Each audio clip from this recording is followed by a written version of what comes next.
El jurado del premio Figari, el más importante de nuestro país, decidió reconocer este año a un artista uruguayo destacado a nivel mundial, Luis Kamnitzer. La distinción que se entregó esta semana se basó, según dice el fallo, en su trabajo atravesado por el conceptualismo que cuestiona los límites entre lenguaje e imagen, memoria e historia, proponiendo siempre una posición activa frente al poder, la violencia y los sistemas de conocimiento, así como nuevas formas de pensar la relación entre arte y política. Kamnitzer nació en 1937 en Alemania, pero llegó a nuestro país siendo un bebé en brazos de sus padres que huían del nazismo. Acá creció, estudió arte y arquitectura. En 1964 se fue a Nueva York, en Estados Unidos, donde vive desde entonces, aunque se ha mantenido siempre vinculado a Uruguay y en particular a nuestro mundo artístico. De hecho, este martes dijo que recibía el premio Figari como la expresión de la calidez hogareña de su lugar. ¿Cómo le resulta esta vez el regreso a Montevideo? ¿En qué líneas trabaja y piensa hoy? ¿Qué nuevas exploraciones artísticas se plantea a futuro? Bueno, vamos a conversarlo con él mismo, que ha tenido la amabilidad de llegar hasta el estudio de En Perspectiva. Luis Kamnitzer, bienvenido. Gracias por acompañarnos. No, un placer, espero. ¿Cómo que espera? Sí, seguramente va a ser un placer para todos. Espero que en especial para los oyentes. Aclaro que nos acompaña también en el estudio, adelantándose a la tertulia, Carolina Porley. Buen día, Carolina. Buen día a todos. Ustedes la ubican, ella es periodista, profesora de historia, historiadora, pero además integró el jurado del premio Figari esta vez, ¿no? Sí, me tocó. Bueno, así que estás bien empapada de lo que hubo detrás de esta resolución que en algún momento volverá a aparecer. Pero quiero empezar preguntándole a Luis sobre él mismo. A ver, es difícil resumir su trayectoria, sus áreas de trabajo múltiples, ¿no? Ha sido y es artista plástico, docente, crítico, ensayista. ¿Qué definición es la que le resulta más cómoda? No, soy artista, punto. No. Pero soy un artista que no enfoca en la producción de objetos, sino en el conocimiento. O sea, al final, últimamente me defino como un trabajador del conocimiento. Acá vamos entrando en la médula de la obra de Luis Kamnitzer y de lo que vamos a charlar en los próximos minutos. A ver, ¿podría ampliarlo? No, claro. Quiere decir que todas esas categorías que se me atribuyen son falsas, en el sentido que tratan de catalogarme en pedacitos. Pero mi criterio es de tratar de afrontar algún problema, buscar la mejor manera de atacarlo, resolverlo, comunicarlo, y de acuerdo a lo que sea necesito un medio apropiado, que a veces se llama obra de arte, a veces se llama salón de clase, a veces se llama entrevista en una radio, pero no importa. Lo que importa es que mi criterio de evaluación, si lo que estoy haciendo está bien o está mal, proviene del arte y no de la categoría que se le atribuye. Entonces, en cierto modo, yo me defino también como un generalista ignorante, o sea, que se mete en cosas donde normalmente no debería meterme y meto la pata, pero lo hago en términos de una configuración que evalúa artísticamente y no técnicamente. ¿Se podría decir también que usted es un filósofo y un provocador? Bueno, esa es la reacción, digamos, no necesariamente la intención, pero... Pero usted busca provocar al público. Busco sacudir el piso, digamos, sí, supongo. Pero el arte es, en cierto modo, una filosofía visual. O sea, hay una coincidencia en términos de que hay una especulación. Y esa especulación se resuelve muchas veces de una manera visual y no necesariamente escrita como lo haría la filosofía tradicional. Antes de que vayamos a lo que hoy puede verse de Luis Kamnitzer en Montevideo, ¿qué agregarías tú de esta introducción, Carolina? Sí, capaz que ahondar un poquito en cuál sería el diferencial o la especificidad de esa mirada artística, ¿no? Decir, bueno, no te definirías como filósofo, pero sí como artista. Bueno, ¿cuál sería la especificidad de esa mirada, esa forma de aproximarse al conocimiento? Mira, hay un término que es empresarial, que es el pensar fuera de caja. Y no sé por qué salió de los empresarios y no del campo del arte. Pero hay una diferencia en el sentido que el pensar fuera de caja en términos empresariales significa ver qué hay afuera y cómo lo metes adentro de la caja y ampliar la caja. En términos del arte, eso no alcanza. Alcanza también por qué hay una caja, cómo la rompo, cómo elimino, qué limitaciones propone la caja al proceso de conocimiento y a quién le importa que haya una caja. Entonces ahí es donde arte y política también se confluyen, digamos, ¿no? Aterricemos, ¿te parece que aterricemos, Carolina? Sí. El día de la entrega del premio La Resurrección de Simón Rodríguez, el Diccionario del Poder, que tiene la característica de haber sido creada con inteligencia artificial, con la asistencia de la inteligencia artificial. Cuando la persona ingresa al primer piso del Museo Figari, se encuentra con una gran fotografía, esa que está en pantalla en este momento, en la que se ve a Luis Kamnitzer tomando un café con Simón Rodríguez. Hay además un texto que anuncia que con la ayuda de la inteligencia artificial todo es posible. Por ejemplo, ese diálogo imaginario entre el artista uruguayo y aquel filósofo y pedagogo venezolano que fuera mentor de Simón Bolívar, que nació en 1769 y murió en 1854. Carolina, ¿podrías describir un poco más cómo es la muestra? Bueno, me da un poquito de pudor teniendo a Luis enfrente, pero lo hago.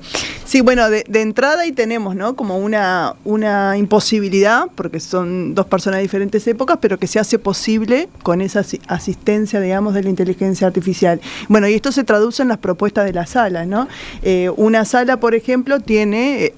los oyentes tienen que prepararse para ir a ver, pero más que a ver, a leer, ¿no? Porque hay mucho texto. Es texto. Entonces, una sala tiene aforismo, ¿no? Máximas, ideas centrales del pensamiento de Simón Rodríguez, elaboradas, creadas por él a principios del siglo XIX, fines del siglo XVIII, principios del siglo XIX, están esas máximas y hay al lado, ¿no? Pegadas en la pared, y al lado hay otra que a partir como de la misma noción, del mismo concepto, trae ese desafío o esa idea sobre la educación al siglo XXI, ¿no? Yo me traje alguna, por ejemplo, ¿no? Dice una de las frases como más célebres de Simón Rodríguez: si no inventamos, erramos, ¿no? Bueno, y al lado tenemos esa frase, y al lado tenemos: si no innovamos con propósito social, perpetuamos la desigualdad, ¿no? O sea, traemos... no se habla de inventamos, sino que se habla de innovación, que es un término, si se quiere, más contemporáneo, pero bueno, digamos, el desafío o el riesgo se pone, está en el centro, ¿no? Del tema de la desigualdad y bueno, y de que la innovación por la innovación quizás no es lo que más necesita la sociedad, sino que tenga también como un sentido o un propósito social. Entonces, bueno, así tenemos con muchas frases que tienen este propósito de marcar esta resurrección o esta vigencia del pensamiento de Simón Rodríguez. Después hay otra sala donde tenemos también textos sobre la pared, diálogos imaginarios entre Simón Rodríguez y distintos pedagogos y, bueno, artistas, filósofos de diferentes épocas, ¿no? Uh-huh. Por ejemplo, un diálogo entre Simón Rodríguez y Pedro Figari, ¿sí? Entonces ahí, bueno, uno lo lee y claro, está el pensamiento de Figari en lo que dice ese Figari que le pregunta o que interactúa con Simón Rodríguez, y bueno, y está el pensamiento de Simón Rodríguez. Bueno, todo eso asistido por la inteligencia artificial. Después hay otra sala que es como, porque todo esto es muy lógico, muy racional, ¿no? Pero hay otra sala donde Luis lo que hizo fue acudir a una medium para que ella de alguna manera se encuentre o se comunique con Simón Rodríguez y le transmite las inquietudes, las ideas que a Luis le gustaría poder hacerle a este pedagogo venezolano, ¿no? Y eso está en un video. Y después hay otra sala que capaz que es como la más interesante por lo novedoso del planteo, que es se llama El Diccionario del Poder, y es justamente fruto de un intercambio entre Luis Kramnitzer y un chat, que me lo anoté por acá. ¿Un chat en particular? Sí, pues yo no tengo ni idea, pero es Claude 3.5 Sonnet, ¿no? El chatbot, donde él le dice, bueno, a ver, crea una obra que puede ser atribuida a Luis Kramnitzer que Luis Kramnitzer no haya hecho. Y ahí el chat le propone El Diccionario del Poder. A partir de ahí, bueno, hay toda una presentación de esa obra, que es una suerte de instalación, bueno, y el intercambio entre el artista y el chat, y bueno, y esa obra que surge ese intercambio, que el intercambio está todo para leerlo, ¿no? En la sala, está dispuesto en la sala, ¿no? Entonces, a partir de esta síntesis muy apretada que acaba de hacer Carolina de la exposición, como que tenemos dos grandes temas para conversar, me parece, ¿no? Más de dos. Más de dos. Pero uno, por ejemplo, es la educación, ¿no? A usted le preocupa la educación. Propone reflexionar sobre la educación. Toma a Simón Rodríguez por eso, ¿no? Claro. A ver. Bueno, a mí, digamos, cuando descubrí a Simón Rodríguez en los años 80, que fue a través de un libro de Ángel Rama, La Ciudad Letrada, que él usa aforismos de Rodríguez como acápite de los capítulos. Empecé a investigar más quién es este tipo. Nunca había oído, muy poca gente oyó de él, además. Estoy seguro que muchos de nuestros oyentes se están preguntando quién fue Simón Rodríguez, ¿no? Pero estudiando más, llegué a la conclusión, bueno, este tipo era el cerebro y Simón Bolívar era el brazo armado de ese cerebro. Y Simón Rodríguez tuvo la malísima suerte de encontrarse con su exalumno en Europa y de ir junto con él. Fueron a Roma, subieron al Monte Sacro y de ahí Simón Bolívar decidió lanzar al mundo su juramento de liberar a las colonias españolas. Y el único que lo escuchó fue Simón Rodríguez. Eso hizo famoso a Simón Rodríguez como el testigo del juramento de Bolívar y lo hundió en la historia, ¿no? Claro.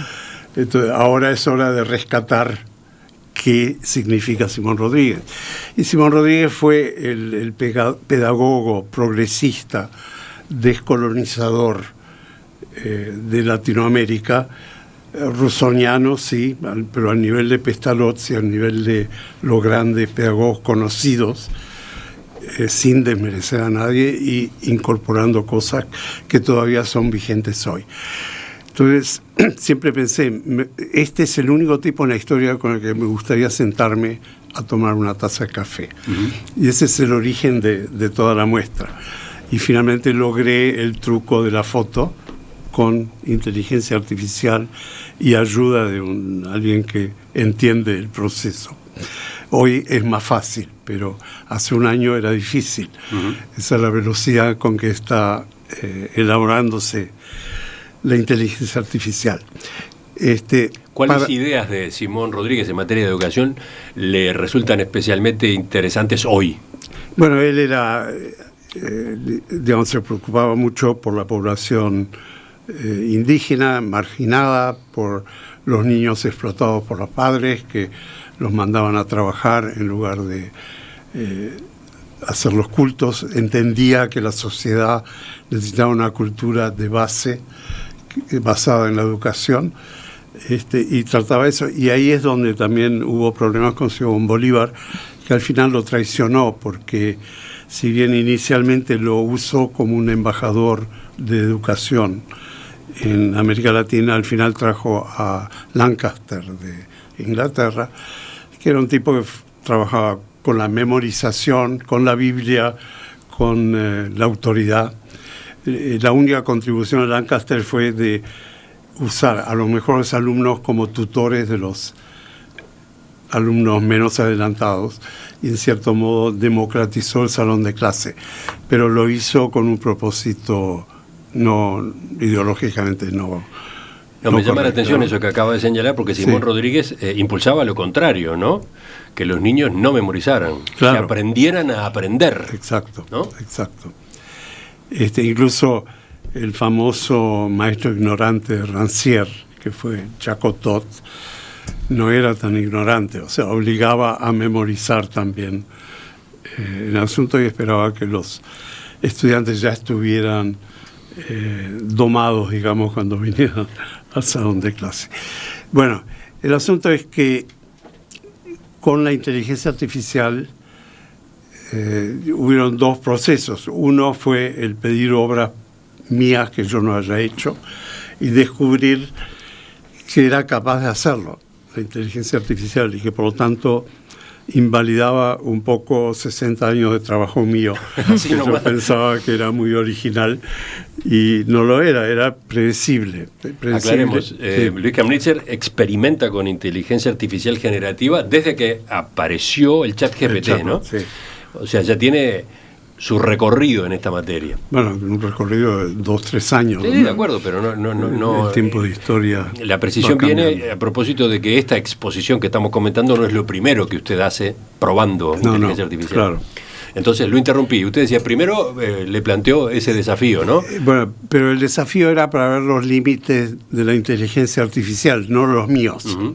Y ahí se dio vuelta, ¿no? Quedó preocupado. El asunto, sí. Bueno, invalidó un poco el concepto del arte que yo tenía, invalidó la definición de autoría. Ahora, ¿quién es el autor? ¿Soy yo el que hace la pregunta? ¿Es la inteligencia artificial? ¿Quién es el dueño del resultado? Yo también hice una galería de obras de otros artistas, que los artistas, bueno, muchos murieron, pero que no saben que esa obra existe, porque no la pensaron, la pensó la inteligencia artificial. ¿Y qué pasa con eso? ¿Lo puedo vender? ¿Es mía esa obra? ¿A quién le rindo cuentas? ¿O quién le rinde cuentas a quién? Repito, ese ejercicio en particular consistió en que usted le pedía a la inteligencia artificial que elaborara obras al estilo de fulano, mengano, sutano. No, dame una obra de tal artista que el artista no haya hecho. Ahí está. Entonces sale una obra coherente con lo que hace el artista. Que significa que un coleccionista, por ejemplo, en lugar de ir a una galería y comprar algo de un artista, puede ir a la computadora, hacer eso, ejecutar la obra y tenerla. ¿De quién es esa obra? Entonces, te aclara que el concepto de autoría y el derecho de autor está vinculado a todo el mito de la propiedad privada. Entonces, te hace analizar políticamente todo el sistema, no solo artístico, sino social. Y eso es un hecho que repercute en la educación. A ver, ¿de qué manera? Y bueno, en la educación te enseñan esto es tuyo y esto es de tal cual. Y lo das por sentado. Y no te hacen cuestionar la relatividad de esa decisión. Toda la sociedad está basada en ese intercambio. Ahora, Luis, en ese intercambio que tú tuviste con el chat, ¿no fue que el chat te propuso una obra? Eso se puede leer, ¿no? Está todo. Y vos dijiste, bueno, bárbaro, sino que hubo una negociación, digamos, ¿no? Lo hice con varios chats, con varias aplicaciones. Todas dieron obras más o menos interesantes. Claude me dio una, entre varias, que resonó más, digamos, que fue el Diccionario del Poder. O sea, el título es de la... Ahí fue cuando usted le pidió una obra suya. Sí. Una obra suya que usted no hubiera hecho todavía. Claro. Y el título fue dado por Claude, el cual me dice muy amigo. No sé qué sexo tiene, pero no importa. Esa es otra discusión. El asunto es que la primera versión fue de 100 volúmenes idénticos, una edición de 100 de un diccionario del poder, en donde las palabras que se refieren al poder están en el diccionario con su significado. Y estaba bien, pero el paso siguiente fue explicarle a Claude que estaba bien museográficamente, sería una muestra linda, pero conceptualmente no tenía sentido tener una edición de 100 volúmenes en la misma exposición, todos iguales, y económicamente era un disparate, o sea, hacer una edición así era como idiota. Entonces, bueno, Claude, sí, tenés razón, perdón, ¿verdad? Me salió con otra propuesta muy tecnológica, pero también muy cara. Y así fuimos en diálogo hasta que llegó a un resultado. Y entonces, acá lo agarro, agarro la limitación. Y digo, bueno, todo está muy bien, pero para mí una obra de arte no alcanza que esté bien. Tiene que tener un elemento poético, no de poesía, sino de lo poético, que sea indefinible, que no lo puedas explicar. Y ese es el campo en donde se supone que la inteligencia artificial no puede entrar. Eso es lo que hemos escuchado siempre, claro, en estos meses, en estos años. Entonces, un segundo después de mi crítica, me dio 5 posibilidades poéticas y una fue la sopa del poder. Eso, otro invento de la inteligencia artificial. Y eso como que cerró el proyecto y es lo que está en la muestra. Ahora, el tema de que no lo haya previsto, ¿es una limitación de la inteligencia artificial? ¿O ese era un poco el razonamiento? ¿O es que al razonar o al pensar qué caracteriza tu obra, lo poético no tiene lugar y por eso no lo previó? Capaz que con otro artista lo prevía. ¿Se entiende lo que estoy diciendo? Y lo mismo el tema de la economía, de la frugalidad de la exposición. Sí. No lo considero como una característica de tu obra y por eso pensó una exposición que sería muy cara o con un montaje como muy aparatoso. No, en cierto modo yo fui entrenando a la inteligencia. O sea, lo que hace la inteligencia, digamos, o lo que hace la aplicación es recorre todo lo que hay en Internet, saca promedios, hace combinaciones y termina en las combinaciones logrando algo relativamente nuevo. Pero es nuevo, pero es predecible. Y esa parte la que a mí me preocupa, porque lo que es predecible para la inteligencia artificial sigue siendo impredecible para nosotros. Pero es impredecible por razones de cantidad, no por razones de calidad. Entonces está todo, yo a veces uso el ejemplo de que hay 2 infinitos. Uno es el infinito del pensamiento científico, que digamos esquemáticamente y un científico me mata. Ahí es donde soy un generalista ignorante. Pero el infinito del pensamiento científico para mí es 1, 2, 3, 4 hasta el infinito. Y sabes que no vas a llegar porque es infinito, pero el proceso es un camino muy bien definido del cual no te salís. En el infinito artístico, en términos de cognitivos, el infinito es un agujero negro, en donde no hay frontera, no hay orden, no hay nada, o está todo. Y el artista hace órdenes transitorios que permiten lidiar con el universo en un momento dado y que durarán cierto tiempo o no, pero que no es predecible. La imposición de la inteligencia artificial puede llevar a que pensemos que la imaginación del infinito se reduzca a un sistema predecible y que lo aceptemos como una imaginación total por el puro hecho de que predice más allá de lo que podemos predecir nosotros. Y que en ese proceso perdamos todo el campo de la fantasía, del absurdo, de la ilógica, de lo inútil, de lo que no tiene sentido, que justamente lo que nos permite hacer una plataforma crítica desde la cual podemos evaluar si la imaginación predecible nos está jodiendo o nos está ayudando. ¿Cómo les resultará a los oyentes escuchar estas respuestas, estas exposiciones de Luis Kamnitzer, un artista, ¿no?